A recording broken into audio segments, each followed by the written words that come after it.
എല്ലാ പ്രിയപ്പെട്ട കൂട്ടുകാർക്കും നമ്മുടെ പുതിയ വീഡിയോയിലേക്ക് സ്വാഗതം. വളരെ എളുപ്പത്തിൽ തന്നെ ചോറിനും ചപ്പാത്തിക്കും ഒക്കെ കൂട്ടാൻ പറ്റിയ അടിപൊളി ഒരു കൂന്തൽ കറിയുമായിട്ടാണ് നമ്മളിന്ന് ഇവിടെ വന്നിരിക്കുന്നത് കേട്ടോ. എന്നാൽ നമുക്ക് ഒട്ടും സമയം കളയാതെ നേരെ വീഡിയോയിലേക്ക് പോകാം. ഇന്ന് നമ്മൾ മാർക്കറ്റിൽ പോയപ്പം നല്ല അടിപൊളി കണവ കിട്ടുന്നുണ്ട് കേട്ടോ. നല്ല വലിപ്പമുള്ള കണവ ഒരു അരക്കിലോ നമ്മൾ വാങ്ങിയിട്ടുണ്ട്.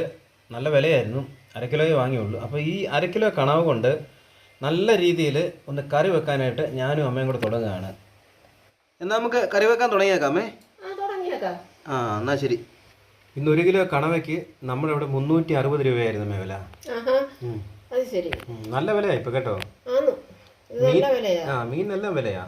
ഈ കണവ ക്ലീൻ ആക്കാനായിട്ട് ഭയങ്കര എളുപ്പമാമേ. ഇതിന്റെ മുകളിൽ പിടിച്ച ഇതുപോലെ ഈ തൊലി ഇങ്ങനെ വലിച്ചും എടുത്താൽ മതി. നോക്കി നല്ല അലുവ കഷ്ണം പോലെ ഇരിക്കുന്നു.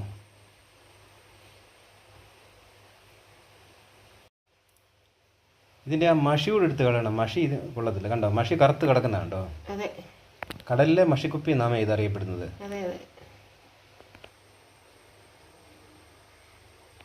എന്തുവാ അമ്മേ അത്? സ്കെയില് പോലും സാധനം കണ്ടോ, ഐസ് പിടിച്ചിരിക്കുന്ന പോലെ, പ്ലാസ്റ്റിക് പോലെ ഇരിക്കുന്നു.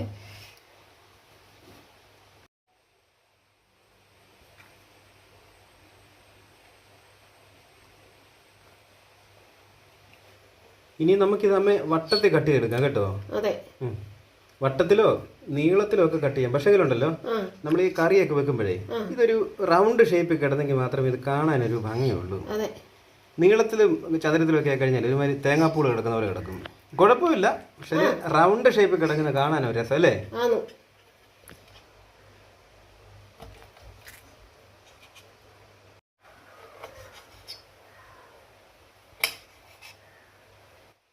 ഇനി ഇതൊന്നുകൂടെ ഒന്ന് കഴുകി എടുക്കണം കേട്ടാമേ. കണവ കട്ട് ചെയ്ത് കഴുകി വൃത്തിയാക്കി വെച്ചിട്ടുണ്ട്. ഇനി അത് കറി വെക്കാനായിട്ട് സ്റ്റൗ കത്തിച്ച് ഒരു മൺചട്ടി അടുപ്പേ വെച്ചിട്ടുണ്ട്. ചട്ടി ഒന്ന് ചൂടായി വന്നിട്ടുണ്ട്. ഇനി നമുക്കതിലേക്ക് ഒരു 2 സ്പൂൺ വെളിച്ചെണ്ണയോട് ഒഴിച്ചു കൊടുക്കാം.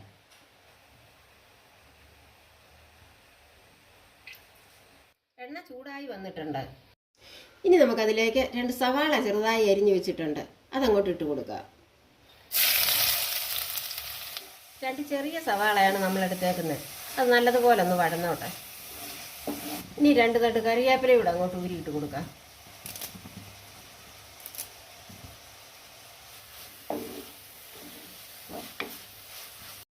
ഇനി നമുക്കിതിലേക്ക് 1 സ്പൂൺ ചതച്ച വെളുത്തുള്ളി ഇട്ട് കൊടുക്കാം.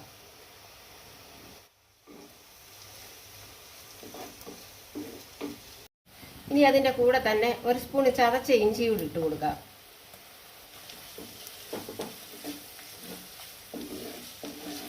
ഇഞ്ചിയും വെളുത്തുള്ളിയും ഒക്കെ നല്ലതുപോലെ ഒന്ന് വഴന്ന് അതിൻ്റെ പച്ചമണമൊക്കെ ഒന്ന് മാറട്ടെ. ഇനി നമുക്കിതിലേക്ക് 2 പച്ചമുളക് കീറിയത് കൂടി ഇട്ട് കൊടുക്കാം.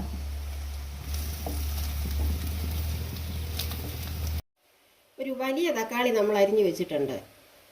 സവാളയും ഇഞ്ചിയും വെളുത്തുള്ളിയും പച്ചമുളകും എല്ലാം നല്ലപോലെ വഴന്നു വന്നിട്ടുണ്ട്. ഇനി നമുക്ക് ഈ അരിഞ്ഞു വെച്ച തക്കാളിയോട് ഇട്ട് കൊടുക്കാം.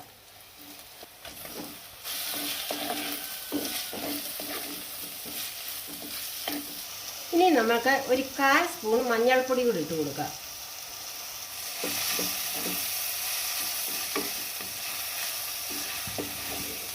തക്കാളി നല്ലതുപോലെ വഴന്നു വന്നിട്ടുണ്ട്. ഇനി നമുക്ക് അതിലേക്ക് 1 സ്പൂൺ മുളക് പൊടിയും കൂടി ഇട്ട് കൊടുക്കാം.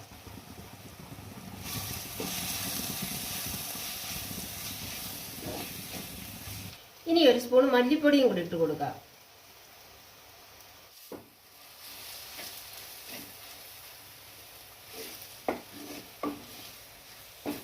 ഇനി 1/2 സ്പൂൺ കുരുമുളക് പൊടിയും കൂടെ അങ്ങോട്ട് ഇട്ട് കൊടുക്കാം.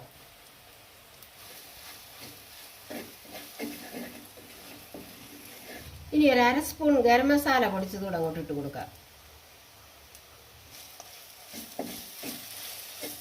മസാലയൊക്കെ നല്ലതുപോലെ വഴന്നു വന്നിട്ടുണ്ട്. ഇനി നമുക്കിതിലേക്ക് കണവ ഇട്ട് കൊടുക്കണം.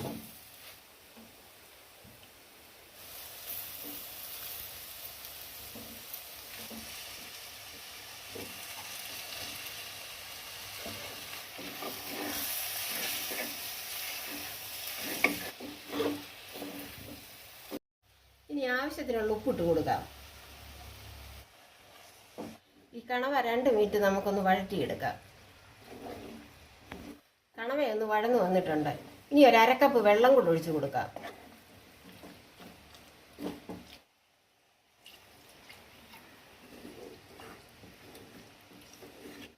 ഇനി നമുക്കിതൊരു 5 മിനിറ്റ് അടച്ചു വെച്ചൊന്ന് വേവിക്കാം. ഇനി നമുക്കിതൊന്ന് തുറന്ന് നോക്കാം. കണവ ചെറുതായിട്ടൊന്ന് വെന്ത് വന്നിട്ടുണ്ട്.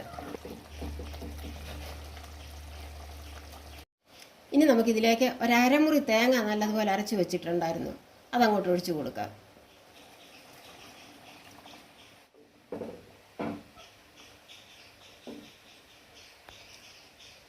ഇനി ഒരു 15 മിനിറ്റ് സമയം കൂടെ ഈ തേങ്ങാപ്പാലിലിരുന്ന് ഇതൊന്ന് വേകട്ടെ.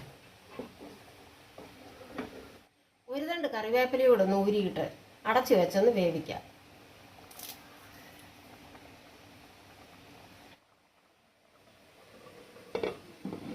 ഇനി നമുക്കിതൊന്ന് തുറന്ന് നോക്കാം. ഗ്രേവിയൊക്കെ കുറുകി കണവ നല്ലതുപോലെ വെന്ത് വന്നിട്ടുണ്ട്.